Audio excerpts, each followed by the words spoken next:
If there ever was a time to lighten up, it's Christmas. If there ever was a time to cheer up, then it's now.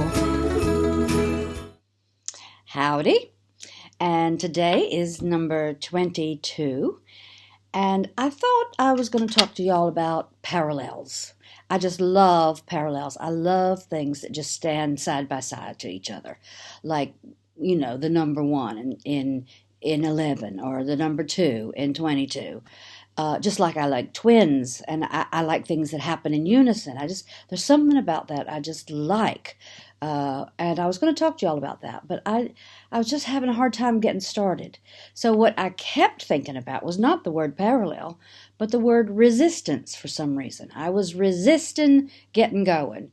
And I just started thinking about that word, and I thought, well, why am I resisting?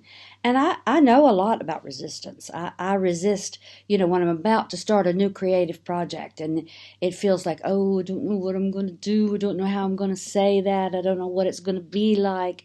And you're sort of standing on the threshold of the unknown, and you resist going in, And sometimes that means but you're afraid. There's fear there. And so I was thinking a lot about that, and I try to, when I resist, just say to myself, okay, Tammy, you're resisting, and just look that resistance right in the face and say, come on, y'all, we're going to walk in this door anyway and just see what happens. But also, I was thinking about another meaning of the word resistance, and that's something that's been in the news a lot recently, or certainly has been in my news feed on the Facebook, and that is a kind of political resistance. And that is the kind of thing where we don't really know what's going to happen, and we don't really particularly like what's going on. And we want to do something about that. We want to keep from things, I don't know, just pouring over us that might be like fascism, or that might be like racism or sexism, things that we don't like about society. So we want to resist that. And then that's another really good definition of resistance. I think we do need to resist. And I do think there's some fear involved in that resistance. So I was just thinking about that, and I thought maybe I'd say to y'all today, well, when you see resistance, when you feel resistance, when you want to resist something, in each of those circumstances, sometimes you're just going to have to turn around and look yourself in the face and say, come on, Tammy, let's just get going. Because I want y'all to get going. I want us to resist, because that's how we change. When we resist the status quo, we figure out a way to make something different, and usually that something different is a little something better. And then that started me thinking about somebody I know who's been resisting her whole life in the positive way, and her name is Fran Golden. She is well into her 90s. She's still working at her job as a literary agent. She's a community organizer and has been for over 50 years.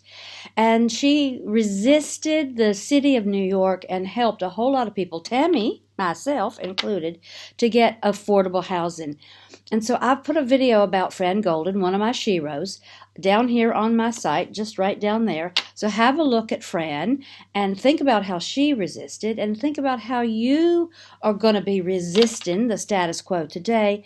And also think about the ways in which you resist the things you might be afraid of. Take yourself by the hand and say, come on, let's go. All right, I'm going to see you tomorrow for day 23, and then we only have one more day left before the calendar is done. So I'll see you tomorrow. If there ever was a time to lighten up, it's Christmas. If there ever was a time to cheer up, then it's now. If there ever was a time to relax and have a ball, just decorate the tree and give your friends a call. If there ever was a time to lighten up, it's now.